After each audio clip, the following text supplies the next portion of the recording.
धारण करावे। मग अधिकार संपन्न साधू कोण आहे? तर अधिकार संपन्न साधू आहे जगद्गुरु तुकोबराय। मग जगद्गुरु तुकोबरायांकडे विरोधी बाकावर बसलेली मंडळी गेली आणि मंडळी गेल्यानंतर जगद्गुरु तुकोबरायांना प्रश्न विचारला, महाराज सांगा ना, तुम्ही इतके आनंदी कसे? एवढं दुःख तुमच्या जीवनामध्ये असून देखील तुम्ही आनंदी राहतात। मग आनंदी राहतात म्हटल्यानंतर तुकोबरायाने सांगितलं, बाबा थांबा, काय धावपळ करू नका। मग काय करा? मी जे साधन केलं ना ते साधन देखील तुम्ही करा। मग कोणतं साधन केलं जगद्गुरु तुकोबरायांनी? अभंगाच्या पहिल्या चरणात सदा माझे डोळा तर तुझी मूर्ती, सदा माझे डोळा तर तुझी मूर्ती, सदा माझे डोळा तर तुझी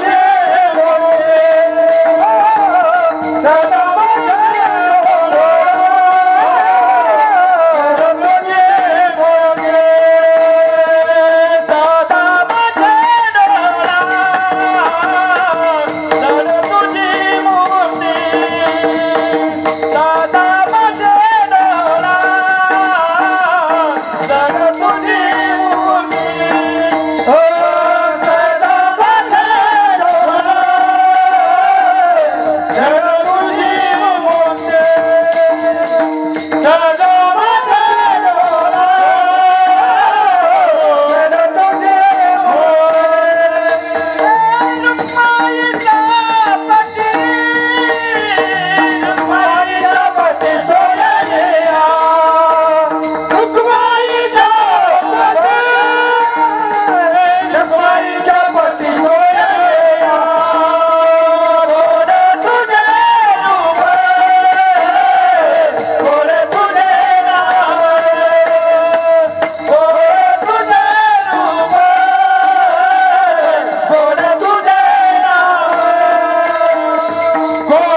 सदा माझे डोळा चढो तुझे मूर्ते, रुखमाईच्या पती सोयरिया।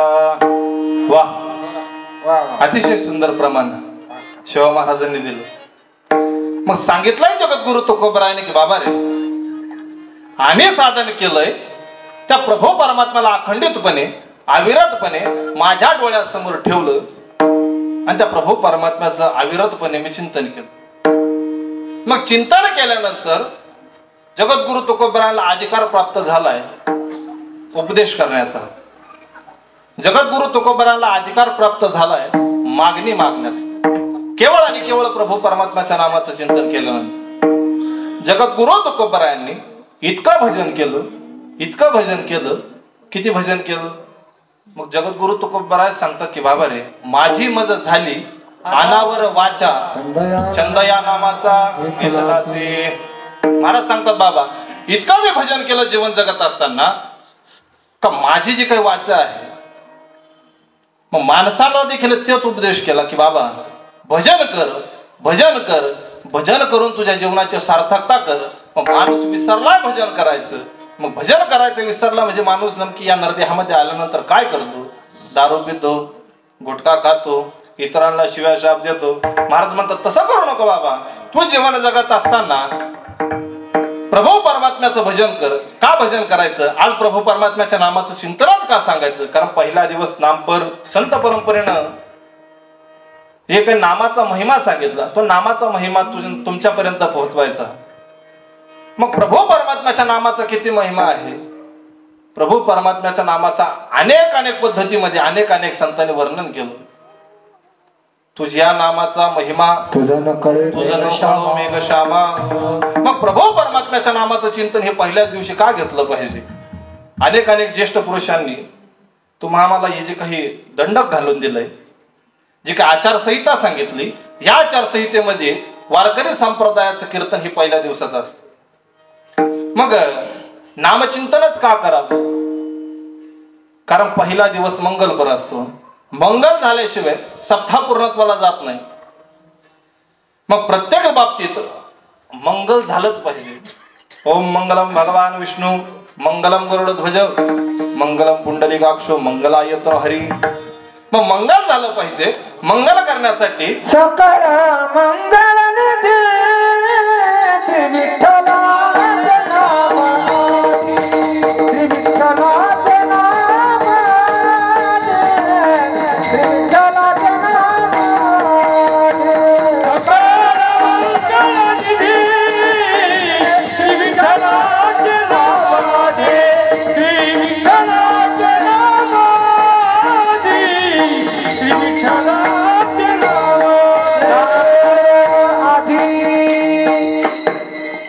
सकळ मंगळ निधी श्री विठ्ठलाचे नाम आधी.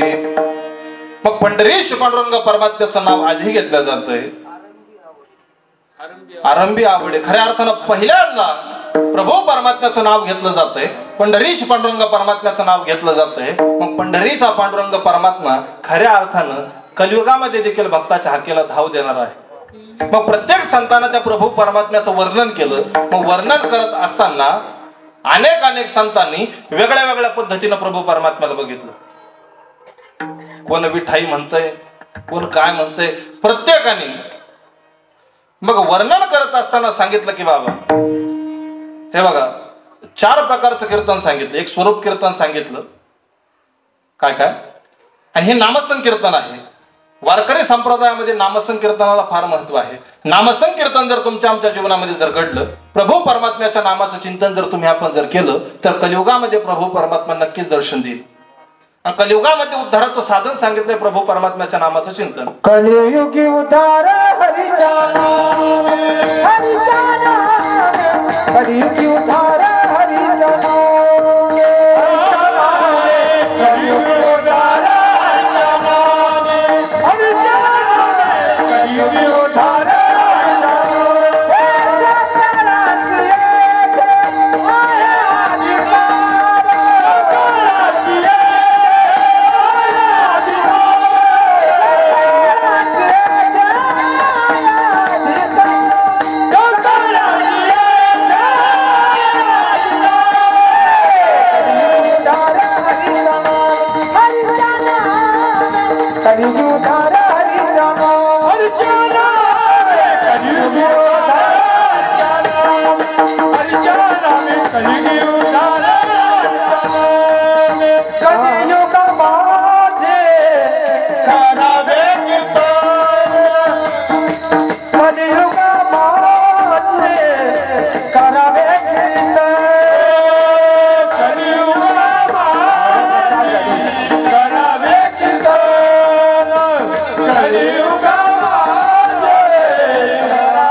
उत्तम बाबांनी प्रमाण दिलं. कोणतं? दोघांनी ऐकलं ना? दोघांनी प्रमाण दिलं. यांनी दिलं कलियुगा माझी करावी कीर्तन तिने नारायण दिलं भेटी. यांनी प्रमाण दिलं कलियुगा उद्धार हरीच्या नामे. मग कलियुगामध्ये उद्धार जर करून घ्यायचा असेल तर हरीचं नाम घेतलं पाहिजे. हरीच्या नामाशिवाय जीवनामध्ये उद्धार नाही. युग बदललं का साधना बदलली जाते, तसं कलियुग आल्यानंतर प्रभू परमात्म्याच्या नामाचं चिंतन केल्यानंतर प्रभू परमात्मा प्रगट होतो. प्रभू परमात्मा दर्शन देतो. मग दर्शन देत असताना संत परंपरेनं तुम्हाला प्रबोधन करून सांगितलं की बाबा रे, जीवन जगत असताना प्रभू परमात्मा प्राप्त करायचा ना, मग त्याच्या नामाचं चिंतन कर. मग नामचिंतन कसं आहे ते जगद्गुरु तुकोबरायांना विरोधी बाकावर बसलेल्या मंडळीने पुन्हा विचारलं. महाराज सांगा ना, तुम्ही त्या प्रभू परमात्म्याच्या नामाचं चिंतन करताय, त्या प्रभू परमात्म्याच्या नामाचं चिंतन आहे तरी कसं? ते जगद्गुरु तुकोबरायांनी सांगितलं, पण ते अभंगाच्या दुसऱ्या चरणात. कोण तुझे रूप कोण तुझे नाम कोण तुझे रूप कोण तुझे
तुझे रूप गोड तुझे नाम देई मज प्रेम सर्व काळ.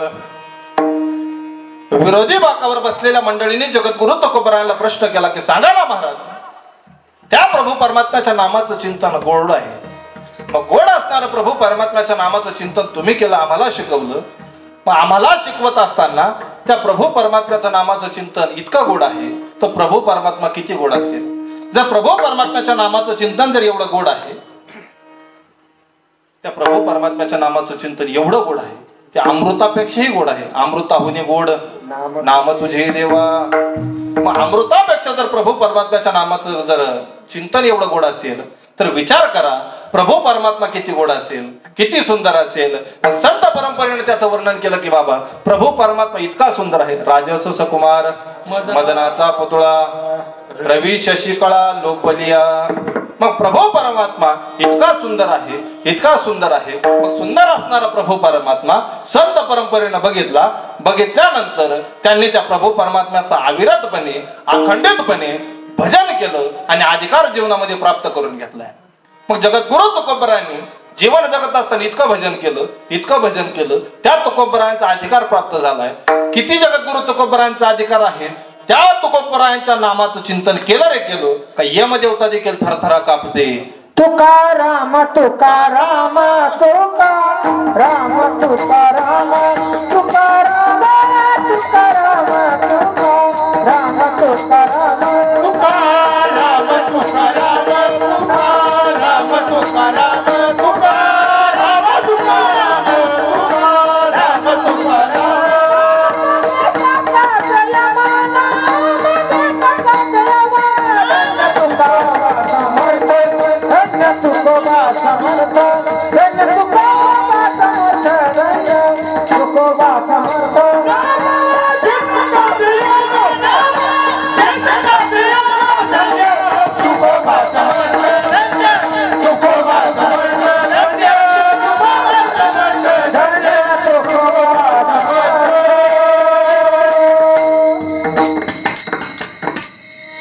तुकाराम तुकाराम नाम घेता कापेयम.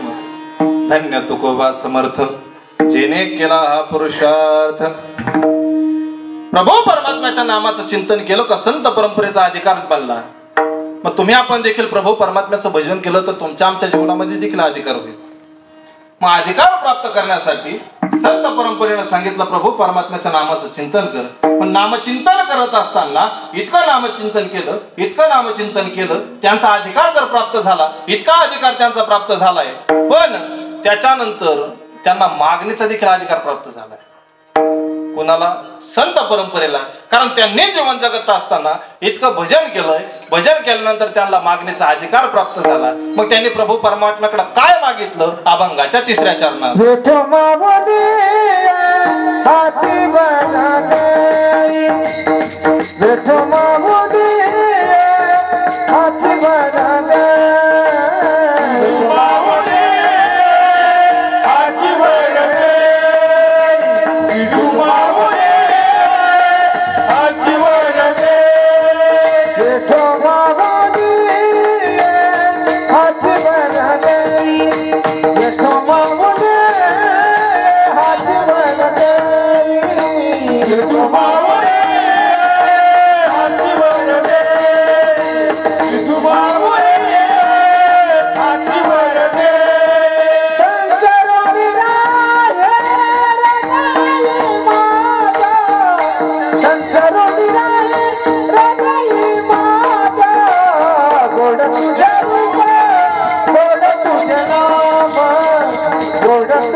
हाची वर देई संचारुनी राही हृदय माझ्या.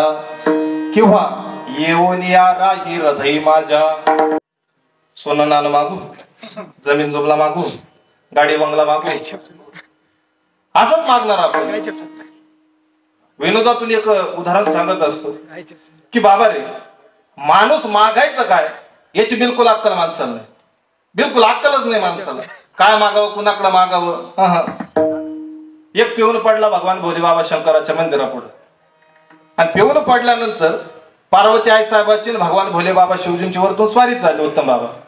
आणि स्वारी जात असताना कसं पार्वती आई साहेबांचं लक्ष त्या पिलेल्या माणसाकडे गेलं.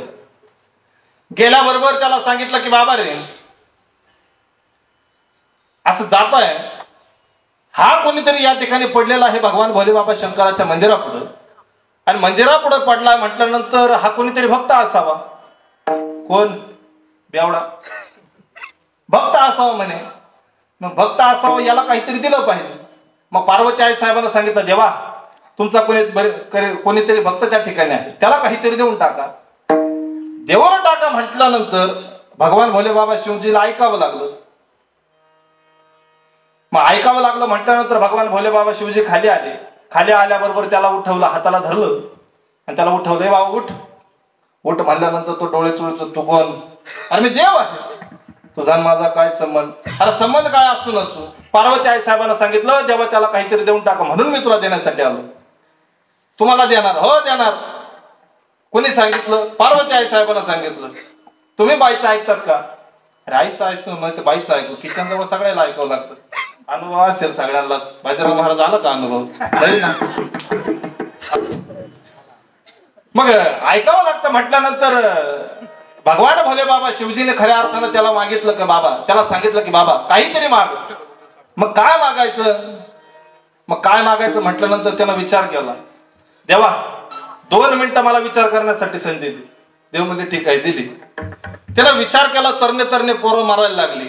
गुटखा काय खाताय, दारू काय पिताय, कानाला मोबाईल काय लावताय, धडकताय कुठं, मरताय कुठं. मग असं विचार केला त्यांनी.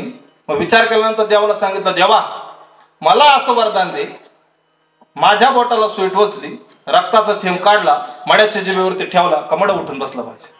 देव म्हणले तथास्तु. देव तथास्तु म्हणून देव तिथून निघून गेले. आणि निघून गेल्याबरोबर हा घरी गेला. घरी गेल्याबरोबर दरवाजा वाजवला. बायकोला म्हणला, चल जेवायला वाढ. जेवायला वाढ म्हटल्याबरोबर बायको म्हणली, अरे दारू पैसे सगळे भांडी विकून टाकले आणि जेवायला वाढ म्हणजे काय? अरे ते काय असू नसू म्हणे, मला देव प्रसन्न झाला. देव प्रसन्न झाला म्हटल्यानंतर बायकोनं कपाळावरती हात मारला आणि सांगितलं, अरे जपी तपी संन्याशाला देव प्रसन्न होईना, कीर्तनकार प्रवचनकाराला देव प्रसन्न होईना, आणि तुझ्यासारख्या हलकट माणसाला देव प्रसन्न झाला. हो झाला म्हणे. मग काय मागितलं देवाकडं? जमीन जुमला मागितलं, गाडी बंगला मागितलं, पैसा अडका मागितला, काय मागितलं? असं हलकट मागणंच नाही म्हणे आपलं. मग काय मागितलं? माझ्या रक्ताचा थेंब काढला, मड्याच्या जिभेवरती ठेवला, कमड उठून बसला पाहिजे. असं म्हटल्यानंतर बायकोनं, अरे तू खरंच डोक्यावर पडेल नाही, तुला काय मागावं, कुणाकडे मागावं याची काय अक्कल आहे का म्हणे? काय मागतोय म्हणे तू? चल म्हणे जेवायला वाढ. जेवायला वाढणार, पहिला घास घेणार तर त्याच्या कानावरती बातमी आली का शेजारच्या गावातलं तरुण पोरग गेलं. तरुण पोरग गेलं म्हटल्यानंतर त्याला इतका आनंद झाला, त्यानं सायकल घेतली. त्याला हुंड्यात सायकल भेटेल होती शंकरनाथ. हुंड्यात सायकल भेटेल. आधीच्या काळात हुंडा देतही होते, आता हुंडा देऊ नये घेऊ नये. हुंडा पाप सांगितलंय दादा. नाही ते जाऊ द्या, पण देऊ नये घेऊ नये. मग आधीच्या काळामध्ये त्याला ते सायकल भेटेल होती. ते हुंड्यात सायकल भेटेल, तिला टायर नाही फक्त रिंगा होत्या, शीट कव्हर नाही फक्त मुठ्यात होत्या. उत्तम बाबा त्या मुठ्यांवरती बसला, अर्ध पांडल मारत मारत शेजारच्या गावामध्ये गेला. पण गेल्याबरोबर बाबळीच्या झाडाला सायकल लावून दिली आणि त्या गर्दीच्या लावाजमामध्ये घुसणार. तिरडीवरती प्रेत बांधलेलं, त्या गर्दीच्या लावाजमामध्ये घुसणार. घुसल्याबरोबर लोकांनी त्याला बघितलं, लोक म्हणायचे, ए बावड्या चल होड, तुला काय प्रसंग कळतो का म्हणे, चाललाय कुठं म्हणे तोंड घेऊन. त्यानं काय लोकांकडे लक्षच दिलं नाही. गर्दीच्या लावाजमामध्ये घुसला. घुसल्याबरोबर तो घरूनच हत्यार घेऊन गेला. काय? गोदाडे शिवायची सुई. जसं आधीच्या काळात सरकारी दवाखान्यात बोटाला सुई टोचायची, रक्ताचा थेंब काढायचे, तसं त्यानं केलं. तिथं गेला, बोटाला सुई टोचली, रक्ताचा थेंब काढला, मड्याच्या जिभेवरती ठेवला. पाहत्या काय मड्या सुतळतून उठला. मडा उठल्याबरोबर त्याला लगेच इतका आनंद झाला, लगेच घराकडे गेला. पण घराकडे गेल्याबरोबर पुन्हा जेवायला बसणार. पुन्हा दुसऱ्यांदा बातमी आली का शेजारच्या गावातलं पुन्हा एक गेलं. पुन्हा त्यानं ती हुंड्यातली सायकल घेतली बिना टायराची, बिना शिटकावराची. त्या मोठ्यांवरती बसला, अर्ध पायंडल मारत मारत पुन्हा शेजारच्या गावात गेला. आणि शेजारच्या गावात गेल्याबरोबर पुन्हा बोटाला सुई टोचली, रक्ताचा थेंब काढला, त्या मड्याच्या जिभेवरती ठेवला. तिथलंही मड उठलं. मड उठल्याबरोबर लगेच लोक म्हणायला लागले, हा माणूस कुठला, हा माणूस कुठला, हा माणूस कुठला. काही नाही म्हणे, गावातलाच आहे म्हणे. याचा काही कॉन्टॅक्ट नंबर आहे ना म्हणे, उत्तम बाबाकडे आहे, बाळू बाबाकडे आहे, कोणाकडे कॉन्टॅक्ट नंबर भेटल नाही. सकाळी भेटा म्हणे गावात असो. कशाचं कॉन्टॅक्ट आणि कशाचं काय म्हणे. अरे शेजारच्या गावचं बेवड आहे म्हणे, ते शेजारच्या गावचं बेवड आहे. अरे कुणी माणूस आहे त्याला मडे उठवले म्हणे, उरले सप्त्याचे काही तर लोकवर्गणी करा, त्याला मोबाईल घेऊन द्या. बरं का उत्तम बाबा, ते लोक सांगत होते, मी नाही काय म्हणत. मग लोकवर्गणी करा, त्याला एक मोबाईल घेऊन द्या म्हणे. मग मोबाईल घेऊन द्या म्हटल्यानंतर त्याला लगेच लोकांनी वर्गणी जमा केली, त्याला एक मोबाईल घेऊन दिला. मोबाईल घेऊन दिल्याबरोबर लोक त्याचा नंबर डायल करायचे. अरे काय रे भाऊ, अजून 10 मिनिटं बाकी आहे, 10 मिनिटात आपलं एक चरण बाकी आहे. मग ठल विठ्ठल विठ्ठल लोक वर्गणी करा, त्याला मोबाईल घेऊन द्या. त्याला मोबाईल घेऊन दिल्याबरोबर लोक नंबर डायल करायचे, त्याला फोन करायचे. हॅलो, शेजारच्या गावातलं गेलं, यानं लगेच उठावं, सायकल घ्यावी, शेजारच्या गावात जावं, बोटाला सूट वाचावी, रक्ताचा थेंब काढायचा, मड्याच्या जिभेवरती ठेवायचं, मड उठलं खा घरी यायचं. घरी आल्याबरोबर बायकोने एक दिवस त्याला विचारलं, उत्तम बाबा थांब, चाललाय कुठं म्हणे. घरची भाकरी खातो, लोकात चाकरी करतो, लोक काही टायराचा घसारा देतात का फुकट वापरून घेतात. काही नाही म्हणे, आपलं नारळावर काम चालतं. तसं नाही करायचं म्हणे, लोकांनी काही दिलं तरच जायचं, नाही तर जायचं नाही म्हणे. व्यवहारामध्ये नवरा डोक्यावर पडेल असलं चला, पण बायको हुशार पाहिजे. म्हणजे माणसाचा संसार खऱ्या अर्थानं पूर्णत्वाला जात असतो.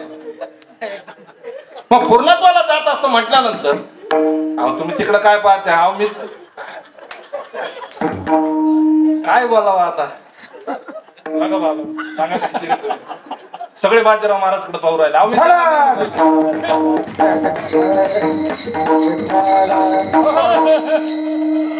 मग सांगितलं बाबा काय करायचं, हे फुकट कामच करायचं नाही म्हणे कुणी. मग काम करायचं नाही म्हटल्यानंतर बायकोनं त्याचा मोबाईल हिसकावून घेतला. आणि हिसकावून घेतल्याबरोबर लोक फोन करायचे. फोन केल्याबरोबर त्याची बायको बोलायची, हॅलो, आमच्या डॉक्टरला टाइम नाही, गरज असेल तर पेशंट घ्या आमच्या घरी या. गरजवंताला अक्कल नसते. लोक मोबाईल काढायचे, 108 नंबर डायल करायचे, अँब्युलन्स बोलवायचे, अँब्युलन्स वाजत वाजत याच्या दारामध्ये यायचे. याच्या दारामध्ये आल्यानंतर यानं काय करावं, उठावं, बोटाला सुई टोचावी, रक्ताचा थेंब काढायचा, मड्याच्या जिभेवरती ठेवायचं. त्याचं सगळीकडे नाव झालं. आणि नाव झालं म्हटल्यानंतर काय, सगळ्या गल्लीत असे मडेच मडे राहायचे. मडेच मडे राहायचे म्हटल्यानंतर याला जेवायला टाइम नाही, चहा पाण्याला टाइम नाही, त्याला चक्कर यायचे. चक्कर आले म्हटल्यानंतर लोक म्हणतात, का एवढं काम करते. अरे कसंही तरी ना, काम होतं याला महत्व आहे. मग काम होतं याला महत्व आहे म्हटल्यानंतर रक्ताचा थेंब काढायचा, सगळ्या मड्यांच्या जिभेवरती ठेवायचा. मडे उठले का लगे बँकेत सह्या करायला निघायचे. पण बँकेत सह्या करायला जात असताना यानं विचार केला, बाबा काय आपलं खरं नाही म्हणे. बायकोकडे मोबाईल टाकला, तब्बल 15 दिवस गायब झाला. पण तब्बल 15 दिवस गायब झाला म्हटल्यानंतर एक मोठ्याचा माणूस गेला, शोधाशोध सुरू केला. याला सापडवलं पाहिजे. हा जर सापडला नाही तर हातचा माणूस निघून जाईल. लय पैसे खोळंबले म्हणजे बँकेमध्ये. माणूस निघून गेला तर काय करता म्हणे, त्याचे अंगठे राहिले, सह्या राहिल्या म्हणे. मग शोधाशोध सुरू केला आणि तब्बल 15 दिवसाला घेऊन आला. पण घेऊन येत असताना इकडं सगळ्या गल्लीत नुसते मडेच मडे, मडेच मडे, मडेच मडे. मग गावच्या लोकांनी टाकले पावडे. पावड्याचा धंदा जोरदार सुरू झाला. मड्यासोबत येणारे खायचे प्यायचे, मजा करायचे. आणि इकडं आधीच्या मड्यांचा वास सुटायला लागला. पण वास सुटायला लागल्याबरोबर जसं त्याला आणल्याबरोबर गाडीतून खाली लोटला. पण लोटल्याबरोबर लोक इतकं बिलिंदर, लोक घरूनच हत्यार घेऊन गेले. काय गोदाड्या शिवायची सोय. अरे एकट्याची काय सोय काम करीन नाही.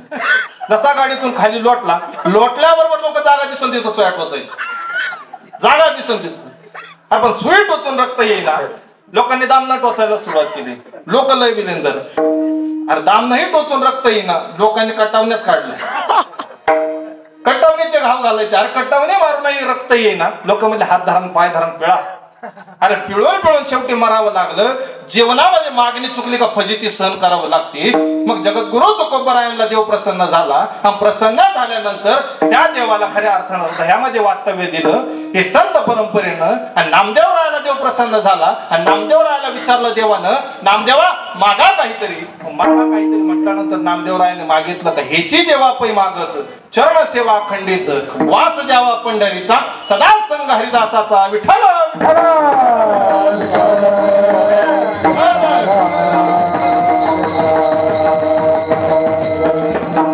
असं काहीतरी असलं का मग बरं वाटत सगळ्यांना. नाही तर मग काय मला कसं दृष्टांत नाही, प्रमाणाची कडी असली तर मजा असते, दृष्टांतात काय उपयोग नसतो. मग संत परंपरेनं सांगितलं त्या प्रभू परमात्म्याला माझ्या हृदयामध्ये वास्तव्य दिलं आणि अजून त्या प्रभू परमात्म्याकडं आम्हाला अजून मागायचा अधिकार प्राप्त झाला. मागत असताना आम्ही काय मागितलं, त्या प्रभू परमात्म्याचं आम्ही अखंडितपणे भजन केलं आणि भजन केल्यानंतर काय केलं, त्या प्रभू परमात्म्याकडे आम्ही मागितलं. ते कसं अभंगाच्या शेवटच्या तुका म्हणे काही नामगाणी तुका म्हणे काही नामगाणी तुका म्हणे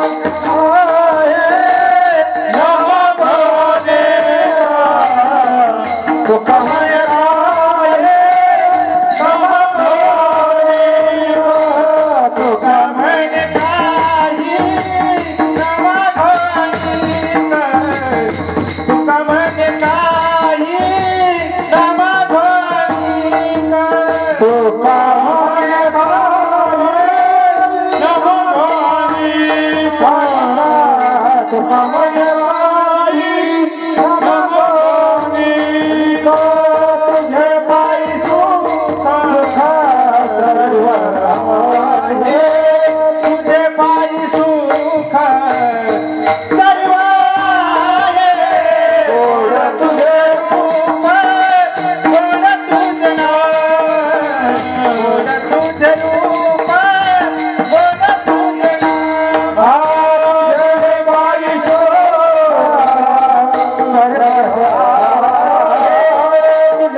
माझा प्रेम देही माझा प्रेम सर्व काळ आ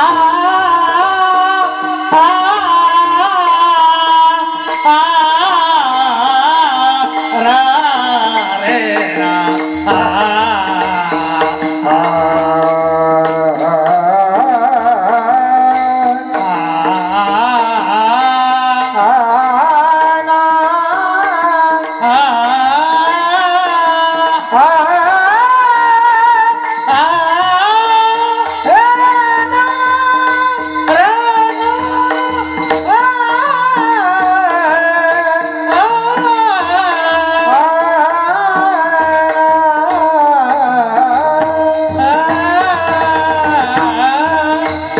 जग में सुंदर है दोना जग में सुंदर है दोना हो या कृष्ण को या राम बोल राम राम राम बोल श्याम श्याम श्याम बोल राम राम राम बोल श्याम श्याम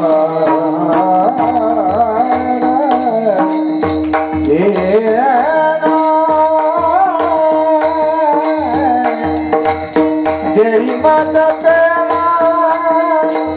सर्व काळ देई माझा प्रेम सर्व काळ देई माझा प्रेम सर्व काळ कोण तुझे रूप कोण तुझे नाम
सदा माझे डोळा जडो तुझी मूर्ते रुक्माईच्या पती सोयर्या गोड तुझे रूप गोड तुझे नाम देई मज प्रेम सर्व काळ यथामती यथावकाश जगद्गुरु तुकोबरायांच्या अभंगावरती अवघ्या 1.5-2 तासामध्ये अवतीभोवती फिरण्याचा प्रयत्न केला. सर्वच गुन्हेगारांच्या उपस्थितीत ह्या अभंगाच्या अवतीभोवती आपण फिरण्याचा प्रयत्न केला. अभंगाचा भाव असाच असेल असं नाही. वक्ता बदलला का अभंगाचा भाव बदलत असतो. ज्याच्या त्याच्या बुद्धीप्रमाणे ज्याच्या त्याच्या बुद्धी कौशल्यानं तो अभंग सोडवण्याचा प्रयत्न करत असतो. अभंग हा सुटतच नसतो कुणी असला तरी. माझ्यासारख्या प्रामाणाच्या वाट्याला खऱ्या अर्थाने ही सेवा येणं म्हणजे माझं परम भाग्य आहे. आणि या परम भाग्यातून ही सेवा करायची, त्यातल्या त्यात नामपर सेवा करायची. पहिल्या दिवसाची देखील सेवा ही अधिकाराची सेवा असते. कारण पत्रवाळी वाढण्याचं काम हे पहिल्या दिवसाच्या कीर्तनकाराकडे असतं. 1000 पक्वान केले आणि घ्यायला ताटच नसलं तर काय करणार. म्हणून ताट वाढण्याचं काम माझ्याकडे आलं आणि सर्वच महाराज मंडळींच्या चरणावरती कोटी कोटी प्रणाम करतो. कारण जीवनामध्ये साधूची संगत होणं फार महत्वाचं आहे. संतांची संगत होणं फार महत्वाचं आहे. कारण संतांच्या संगतीतून प्रभू परमात्म्याच्या नामाचे चिंतन हे तुमच्या आमच्यापर्यंत येत असतं. मग ही संत परंपरेने तुम्हाला नामचिंतन सांगितलंय. त्या संताचं एकदा मोठ्या प्रेमानं भजन करू. ज्ञानेश्वर